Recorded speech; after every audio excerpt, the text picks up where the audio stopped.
right? There's a lot of room for everybody to be And great. Ethan is showing a lot of success. Absolutely.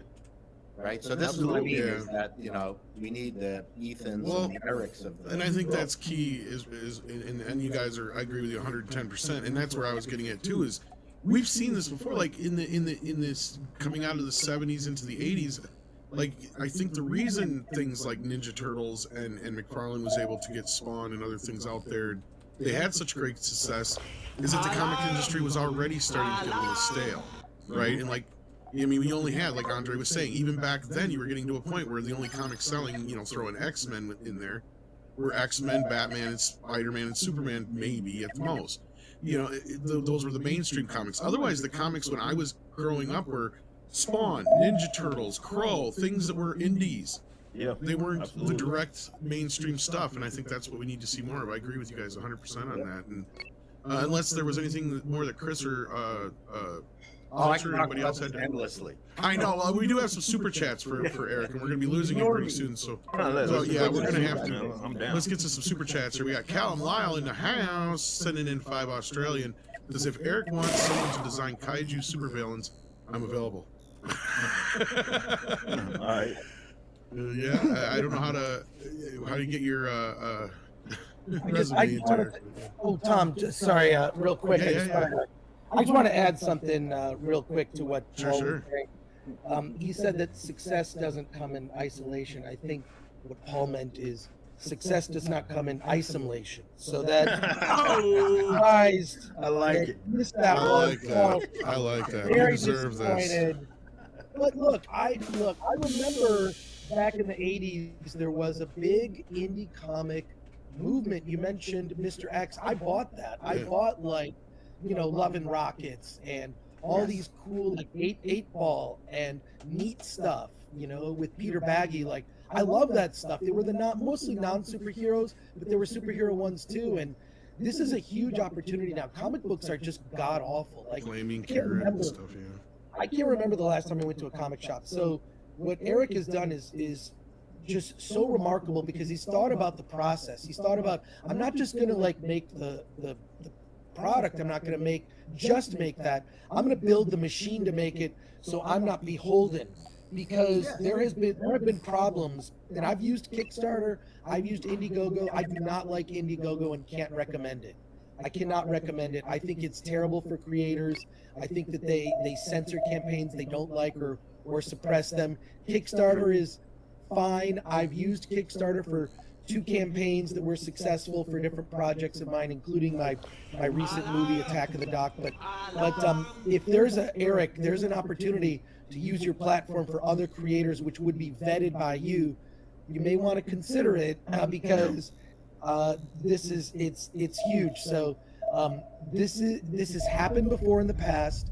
There have been big movements, and I see Eric being at the forefront. And what is truly disgusting to me is the fact that the mainstream comic press is not paying attention to this. This is significant.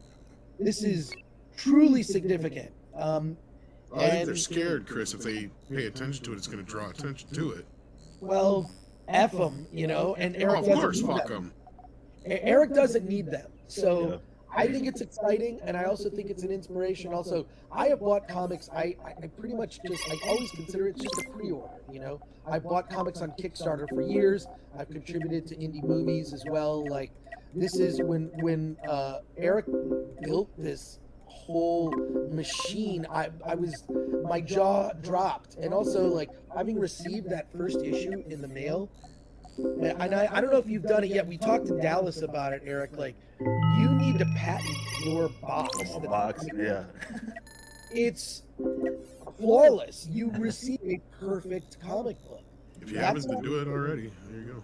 That's not Yeah. true. That's what comics in other places, you don't get them in a perfect box. It's so just kudos. I'm ecstatic, successful, and I hope this outdoes the first campaign. So Yeah. You actually bring up a very important question, or remind me of a very important question I wanted to ask Eric.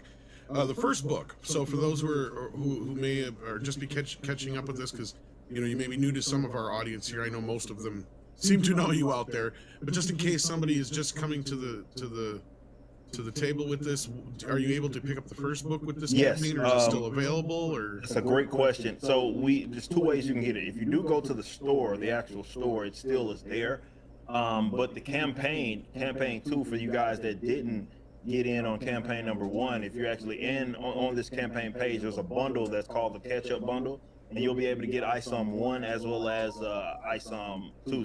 So what we do, the way that we're going to do it going into the future as well, is that so we have a mass print cover. So cover C, which is this cover C will never go out of print. So if you can get it aftermarket if that's your thing, but if you want it brand new, then you can get it directly from us always. And I would argue, most of our titles, this is how we're gonna do it. We can reprint, like we'll call it our mass print cover. There will be limited ones for our comic book guys.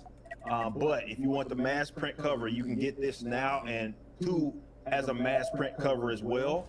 That we haven't actually shown yet. Once we hit 25,000 total books sold, we'll launch that. We'll let you get that. But there'll always be one that you can get new from us. So yeah, and to Chris's point, when he talked about the machine and the stuff, that was also a big thing that we wanted to do with the Riververse and us. A lot of people may not know this, but we're one of the few companies that do this volume that distribute our own books. Marvel does not distribute their own books. DC does not distribute their own books. Image does not distribute their own books. None of those IDW, none of these guys distribute their own books. We are our own distributor. I'm out of shout out. I got the sign bad boy too. Hell yeah, shout out. But yeah, so we distribute our own books. It allows us to give a more unique experience. So from that to the website in itself, we keep as much as we can in-house. So yeah, that also prevents us from some idiot doing somewhere to be a website, shadow banning us or banning us altogether. There's literally nothing you can really do to stop us. It's like you can't people get mad at me. You can't go to the distributor. I am the distributor, so you're still gonna get your books no matter what. When I finished the video with Mark Asquith, who managed Silver Snail, he was right in the middle of when Marvel decided that they were going to become the distributor of their comics and not the independent distributors, and it just completely destroyed the industry.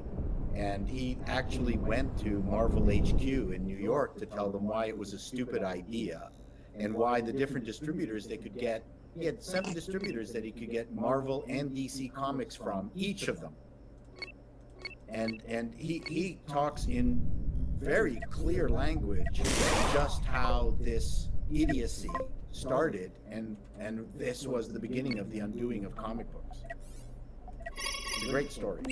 So anyway, indeed. No, you're fine. And on that note, we actually had this super chat here from 421 Spaceman that said EBS made over $1 million on Indiegogo and John Nealon was booted off Kickstarter. Just saying. So yeah, as you were saying, Eric, about doing it yourself, I think that's the best way to do it. And because you had problems early on with PayPal, I believe it was. Oh yeah, man. That's why we X'd them out. We learned from that situation when they basically held up 1.3 million of our dollars of our money, held up in PayPal, and we're not using them ever again. So again, as much as we can keep independent, we will. We have our own processor and everything now, so we're good to go. Awesome. And then we got Callum Lyle who says, Eric, I saw that footage of that debate with that dick guy. What in the F is that guy? Oh, just an edgelord, man. That's it. Just an edgelord. Gotcha. Then Callum has one more for you. He says, lastly, Eric, what's your opinion on that word salad guy Drunk 3PO showed? I'm not sure what exactly you mean, but Drunk 3PO is my guy.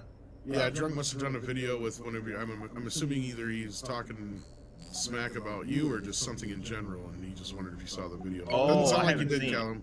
Yeah, I don't know. Yeah, I don't either.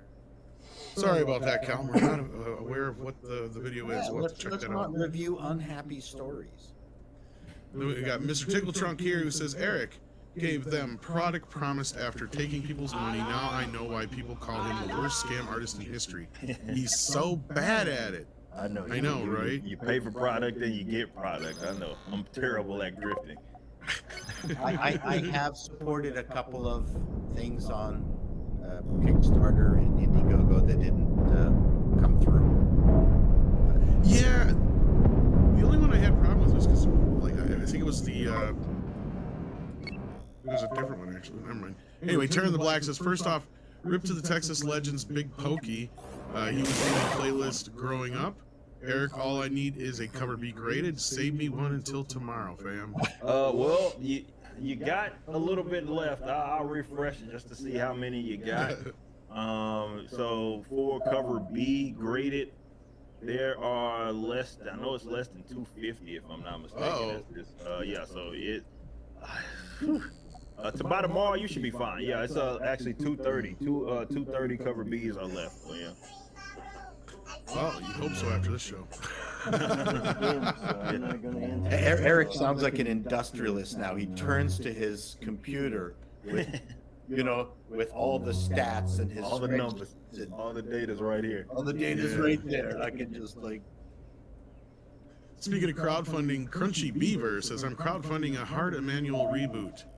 The working title is Frank Gore in the Jungle of Fates. I think Frank would like that. Did Frank step away? I like it. Okay, sorry. Another cup of coffee. It's early for me. It's early for me. You're good. You're We good. need to change it to Attack of the Phlegm. I accidentally jumped past this one. McGarrigle says, with the failure of the Flash, what can we just do away with multiverses now? I know, right? It just makes everything inconsequential. Follow Ripa's example, make your continuity actually mean something. Yeah, So yeah, it's a good question. Are you gonna ever do that kind of crap in your comics? Absolutely never. That's one of our code of ethics is that we will never do that. I'm not doing any rebooting of the universe. I want my universe to have consequences and all of that. I know that people are. It's a divisive topic because some people are into that one-off stuff. I hate it. I've always hated it. I'm not a fan. The reason why Crisis on Infinite Earths is, though it is one of the biggest ones, one of my favorite crossovers is because it specifically corrected that issue when it merged all the multiverses together. But yeah, people are finding out that when as readers, like it's I guess it's cool again for some people as a one-off, but as readers trying to keep up with stuff when you have 17 versions of the same character running around, it's very difficult for them to keep up with it. And there's no stakes, right? When it's like, oh, I can just reboot the reality, and like this person got killed off. I remember when I was still reading books, Moondragon and File of Veil, like they had just killed them off, but then they brought them from a different reality, and now they're in the main reality. So it's like it's kind of what they did with Miles Morales, and like that's the version from the Ultimate Universe is in the. It's like, what are y'all doing? Yeah, I'm not a fan of it either. Then what we got next year? 6? Got lost. I did have the next one up. Here we go. We got WDW Pro in the house. Love the panel. Love the conversation. He's got the link if he's free. I know he's was traveling this last week here. I don't know if he's available or not. But it was congratulations to Mr. July on all his successes. I hope it's only the beginning. Look forward to having you on all soon and big video today at 3:30 p.m. So check that out, folks. There you go. Thank you, WDW Pro, for the Actually, one of there. the things that I think is fun, and one of the things that I have been begging YouTube for in terms of independent production, is that they should put together their own version of Entertainment Tonight, where they can promote independent producers stuff that show up on YouTube, but they've ignored my suggestion. But what's really neat right now is this is what we're doing. We're doing Entertainment Tonight, but for our own peeps. And you guys have invited Eric July on. I mean, and I'm on the panel now too, and we get to promote our stuff in an uninhibited way. And this is the new Entertainment Tonight. Forget about all the glossy gossip and the Kardashians endlessly week after week. We can do good work for Eric, people like Eric. I think this is actually a hidden story and is very exciting. And then Terran the Black says, I meant cover B graded. I ordered cover C already. Yeah. I figured out what you meant. But yeah, we have less than 230. Yeah, he did say cover B. Yeah. I thought he did too. That's what I was like. Yeah. Oh well, thank you for another super chat. Yeah, you must be on drugs, Karen. No, hey. Either good ones, probably least. Kaleki Oki, if I'm saying that right, says, "Hey Ripa, did you hear Chadwick Boseman died? Love your It brother." doesn't matter what channel that I go on. That I kind of figured. Yeah. that's gonna follow me. That's yours, huh? Yep. Okay. Well, we got Sheep. Whoops. Thank you, Sheep. Six. Sheep What's up, Sidian, who says you're gonna want a copy of Isom 2. I haven't read it yet, but it's fantastic. Shout out Sheep City. He's our community manager. Big shout out to him. But yeah, that goes to show. Even we keep a lot of stuff under wraps. Even only my like creative team, my editors and stuff are the only people that have actually got a chance to actually read it. You know what I mean? So we keep it tight ship over here. Here's a great question. SN Peggy out of Canada sends in $13.99. I'm not a comic reader myself, but is there a way to buy Isom number 2 and possibly have the Rippaverse donated to charity or a library or a giveaway? Okay, so we talked about this a couple of days ago. Actually, speaking of Drunk 3PO, I got this idea from him. We're about to roll that out. I don't know if it'll be ready by today, but we are going to roll out. So actually, you're getting exclusive info here that I haven't said publicly, but we'll do it in a way to where we'll match the donation as well. So what'll happen is you can, if you want to donate, we'll set it up. It won't be the full price of the book because we'll pay for the other. We're going to be working with a company, not a company, or organization, in which they basically donate books to people and kids in need and all that stuff. So we're going to donate. We're going to have that option be available for you guys here very, very soon. And yeah, that'll be here. Probably it'll be for sure by the end of the week. I think we're going to have it up and running. But yeah, be on the lookout for that. That was a great idea that I picked up from Drunk 3PO on his campaign. I'm not surprised he came up with it, yeah. You know, he had one of those perks where you could donate, you could buy it, and you know, it makes sense if you have the money to spend. Yeah. You want it to go to a good cause. You've already got everything you want for the Rippaverse, then we'll have a donation option for you for sure. That's awesome. That's super awesome. And then what do we got next here, Six? I know we're losing call here too.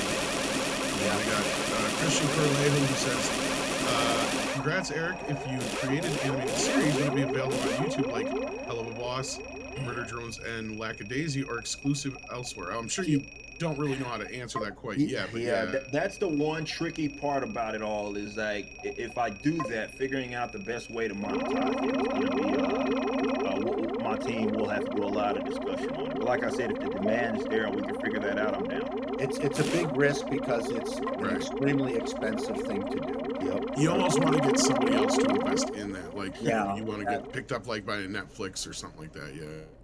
Yeah, that's an OPM deal, as we call it. You know that term, Eric? Yeah. It's OPM all the way. I'm done with OPM. Well, all right then. Hey, Most you people know don't me. even gonna understand that, but I love it. Not that alt-right guy says huge shout out to Eric Cara. Yes, indeed. Sakara and I just did it wrong. Kara.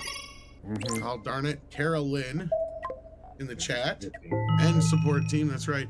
Was able to get the response from at least signed by Kara regarded an order in less than 8 hours during the site outage. Eric's got a great team. Yeah, Kara even put out a tweet letting you guys know she was busy. So if there was something, it'd be a little bit more. That's customer support for you right there, you know. So yeah, you guys got a great team over there. She is a huge asset to us. He's incredible. He is the absolute best. Then we got C-Man here who says love Isom so far, but Eric, how long until you have to get a ESG? Well, I already have it, and it's probably 0 for sure, and it'll never go above that because I can't be bought. So yeah, I'm okay with that. Yeah. Andre Industries with 0 in ESG score. We'll just Andre and I have been knee deep in that crap lately. Yeah, I was just gonna say. If you haven't checked out our video on ESG and all that kind of stuff, check it out. That's really Marksman 11B says, Eric, did you know there was an indie comic pirated by Japan? So the creators made a Japanese translation. Even Japan wants to read good Western comics. Yeah, no, I've joked about it, but I've been serious that I would love to get to a point to where there's a demand for Isom or other characters in other parts of the world, specifically Japan, and then they will be forced to have to read books the proper way instead of me having to read theirs backwards. There you go. See? I fully support this this kind of saying that. That's part of the reason why I have a hard time getting into any kind of manga. It's like, I'd like to start from the beginning. Thank you very much, but yeah, that's me. Yeah, and then here's one for Paul. It says, Paul said we needed more independent people coming to the table with comics, but we have that. It just doesn't help that they're from Japan, Korea, France. Speaking of that, yeah. Yeah, and listen, for that matter, we need a lot more independent comedy, like just period. Yeah. That seems to be almost dead. And we grabbed this one earlier. Lawrence movie looks like it's going to be good. Yeah, maybe. Well, We did grab this one earlier, but thank you, 421 Spaceman. Go ahead. I was just gonna say I'm looking forward to that. I know everybody thinks I'm crazy. I'm looking Oh, forward to I'm with you. The J-Law film, because it gives me content. Well, there's a Romancing the Stone element to it, in the is. sense that when you watch Romancing the Stone and Kathleen Turner, who just came off a couple of real, barn burner movies where she was the sex symbol. Yeah. Then in Romancing the Stone, threw herself down a muddy sluice into what's his name's crotch. I thought, okay, that's a great turn. Good for her. Yeah. That's the same way I feel about Jennifer Lawrence on this film. She's just really trying to make fun of her own image. Then Callum Lyle says, Eric, for some reason YouTube won't let me post my Instagram link or name. Well, yeah, YouTube's like Yeah. that about links. So, Yeah. And then we've got, let's see here. 421 Spaceman again says, Eric, will there be a Rennie Draws or John Malin cover? in the future, yeah, of course, I'll be down for that. You never know. And then we've got Magician Sapphire who says, Eric, are you going to be at Anime Matsuri this year? If so, I'd like you to autograph my copies of Isom after I buy them. I can't confirm yet because I don't really know. Obviously we did it last year, but we'll keep you guys posted. We're trying to see what the rest of our summer is going to look like in terms of appearances. But yeah, maybe. You could do a series of ABC covers of just Canadian cartoon, abandoned comic book artists, Ty Templeton, Paul Revoche. You could just do the Tell them hit me Canadian up. issue. I'm game. Tell them to hit me up. That'd be cool. Yeah, 100%. Then we got Jelani Wood who says, I've been following both Midnight's Edge, Eric and Chris Gore for years now, and it's great to see you all together. This is my first Midnight's Edge super chat too. Well, we're glad to pop your cherry. Yeah, Well thank earned you. and long overdue. Thank you, Jelani Wood. And your name is appropriate, I guess, for that. And then we got one more here. It looks like from Mecha J. Whoops, I think I just pooped it off there. Mecha J says, Eric, congrats on the second campaign. Are you planning on doing any official Ripverse toy figures in the future? Well, we kind of had a little semi-possible. Sources are telling me that that's a big possibility, Mecha J. I feel like we may have learned something on this stream that might indicate that I can get my action figures soon. Yeah, and Silences are golden. we do have a benchmark goal that it's out there, but if we somehow make 5 million out at the end of the campaign, we got plenty of time to do it. We for sure will do an ISOM statue. I can promise you Nice. that I'll do one of those. Like if we hit that number. Nice. All right, and then just Magician Sapphire was letting us know that the American indie comic that Japan pirated is called Cayman America. Well, thank you for that. And then we're gonna close off the super chats for now, because we got to say goodbye to Eric and to Paul. I know we're gonna be losing Chris here, but I want to keep Chris for just a few more minutes if I can, because I gotta ask him a thing or two. We got a super chat or two for him, so please stick around. But yes, so Eric, on your way out the door, or do you have a few more minutes? Yeah.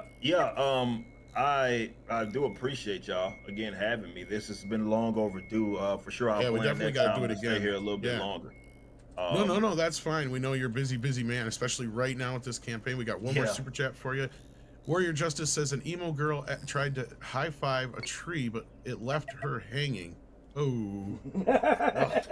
And then he says, hey, Bat, Tom, Boss Man, Andre, Mr. Gore, Executive Paul, and Mr. July, Casino, hashtag Ripverse. Thank you so much, Warrior of Justice. And thank you, Eric, man. Like I said, yeah, I'm Sure. so glad we finally got to make this happen. Definitely got to do it again soon in a more relaxed situation. Please support Eric and ISO so we can afford a shirt with sleeves. Yes, the man needs some We've sleeves. joked about that being one of the benchmarks. I'll buy shirts with sleeves maybe once we make a few more. I don't know if bands. anybody'd recognize you. Yeah, that's true. That's very true. Good point. But yes, Did you get again, guys, glasses, riververse.com. If you want to get in on the campaign, we greatly appreciate it. You guys are going to thoroughly enjoy. If you loved ISOM 1, you're going to really love ISOM 2, diving into the to the history. The big point here with ISOM 2 is you're going to learn why he hung up the suit in the first place. So you guys will get in on that. Read short story, go over at riververse.com and get in on the campaign. And like I said, appreciate everybody here showing love and support. It's always great to be here with you all, as Chris as well. Appreciate y'all so much, man, and this has been fun. Thank you again, Eric. Eric, congrats. Take care, brother. Thank y'all so All much, right. man. I appreciate y'all. Awesome. All right. And Paul, what do you got going on that you got to plug on your way out the door? Well, I'm editing the Mark Asquith video about the Silver Snail and his relationship with Neil Gaiman and Frank Miller. It's all really good early comic book stuff that nobody will watch, but I'm very proud of it. It's great history. Kind of sounds like my recent project, yeah. I'll watch Yeah, it. this will be good. I'll watch it. I know Well, you we can't wait to check it out. And when's my next TV Guide video? Actually, that's one of the reasons I got to leave. The All right. courier screwed up the delivery of one of the TV guides I bought off. You gonna go beat him up? No, eBay. They said no, I'm not home. This is the wrong address, and no, they lied. And now I got to travel an hour to the courier depot to pick the fucking thing up. So Oh man. Oh man. All right. Well, I'll be thinking about you the whole time. thank you. So I got to run. Thank you All very much, everyone. Love you, This was brother. a Take great care. show. It was nice to. It was an excellent show today. Thank you for being here. It was appreciate good. it. And have a good rest of the show and rest of the day. See you Wednesday. Oh, it's gonna get spicy here because I'm about to ask Chris about Indy. Ooh. Oh, Here we no. go. I'll listen from the car. All right, be safe. Awesome. Bye, everyone. Thank you so much, Paul. On Wonderful. that note, Callum Lyle has a super chat here for 5 Australian that says, Chris, I saw your review of Indy 5 and the Karen. Oh no. No wonder everyone hates modern day West women. MGTOW for me. So yes, Chris Gore, you've seen The Thing. Oh. The Thing that we're all dreading. It's coming out in just under 2 weeks. Or just Unfortunately, I'd rather it never came Yeah. out. Yeah. is roughly that. So, what is your initial thoughts? What can we expect? The truth. It sounds like a lot of the leaks were true. Tell us what you thought. The leaks were true. It does feel as if the movie had some meddling in the sense that they had one ending and they reshot to create another ending. It's briefly, it's the first 20 minutes of the movie feels like a copy of a really good Indiana Jones film. You have a young Harrison Ford using deepfake technology that is, I'm not going to say it's perfect, but it's the best we've seen. It's heads and tails above, Princess Leia and Grand Moff Tarkin in Rogue One, which I thought looked very digital. This looks less digital and looks pretty good. I actually could have watched an entire movie with a young Indiana Jones, using that technology. Why didn't they make that movie? Because after that first 20 minutes, which is an action sequence involving antiquities on a train being sent to Hitler on the way to Hitler at the end of World War II is ending, and they're in pursuit of a couple of specific antiquities. Indy, along with his friend Basil, who is the father of a woman named Helena, which we'll meet later in the story. We cut to the present day, late 60s. It's the day of retirement for Indy. He's teaching a class, and a young woman in the back knows every single answer and is the smartest and the bestest ever. And Phoebe Waller-Bridge's character, Helena, which is the daughter of Basil, who we saw in the opening sequence, who has since passed away, was obsessed with the Dial of Destiny and what it could do. It's a device to travel through time. I'm not going to get into spoilers here on the film. Honestly, I don't even think you need to, because anybody who wants to know already knows, and anybody who is holding themselves off. Because I think you can talk cryptic enough if you have to, but otherwise. Yeah, check out my video on the Film Threat YouTube channel, or just look at Reddit. Those are accurate. Killing each other. Those are accurate. All of those spoilers. the thing about this movie is a couple things. One, they made Indiana Jones feeble. There's a sequence where Helena and Indy are scaling the side of a cave, and he's complaining about his shoulders and knees, and he's hurt, and she's kind of mocking him. He is reluctantly on this journey with her. It's really her story, where she is in pursuit of this because her father was obsessed with it, and she wants to kind of complete that. And Indy's kind of along for the ride, and she's unlikable. It's not like, for example, we've seen these characters. There are three I'm going to reference. Okay, you've got Helena now here, which is it's almost as if this character was written for an audience of one, and that audience is Kathleen Kennedy. She likes this type of character. But you look at like Brie Larson as Captain Marvel. I think she was miscast, and the role was poorly written. And then you have Daisy Ridley as Rey, which I think Daisy Ridley is actually very likable. I think she's very well cast, but that story was so poorly written. Her story, the story of Rey's character and character arc over the course of 3 movies is an embarrassment and terrible and awful. But Daisy Ridley likable. I mean, that sort of made it like, I mean, it's undeniable. She's likable in interviews. She is likable as a character. I think she's very beautiful. Those same things cannot be said about Phoebe Waller-Bridge. I'm sorry to say. I think she's incredibly unlikable. I think her character is just borderline insufferable through the film. She's only in it for the money, or so she says, because of course there's a very predictable character arc where you realize she's not only in it for the money, almost like taking from Han Solo. And there are specific scenes and lines and things that Helena does that Indiana Jones would have done in the old days. A very specific sequence where she has an interaction with a man named Rahim, who is in his pajamas wielding a machete.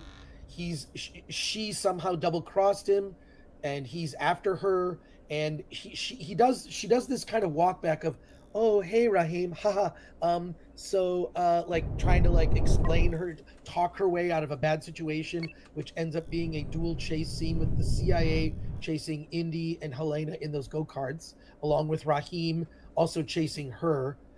She has a sidekick named Teddy, who is I would describe as, there's a really funny sketch on Key and Peele called The Magical Negro that makes fun of the trope of that very thing, the magical Negro. It's like a magical black person in a movie who just has almost spiritual powers, and this has been seen in so many movies it's kind of embarrassing and stupid. Well, that's Teddy. He's the magical person of color. They met in Morocco, and in many instances you get unnecessary in the film, by the way. It's 2.5 hours and you feel it. You get Helena's backstory. You see Helena as a 12-year-old girl, which was the last time that she and Indy had an interaction with her father. You hear the story of how Helena befriended Teddy, and he became her sidekick. Like, they're setting her up, and even the ending, which I won't go into, the movie ends with, Indy at home, whatever. You see a little iris in on his hat. She doesn't take the hat, but it's made very clear that Helena is off on another adventure with Teddy, and she's sort of running through the streets of New York, and Indy is just sitting there injured, nursing his wounds with Marion at the very end of the film in his New York apartment, because for the third act he's been shot in the chest.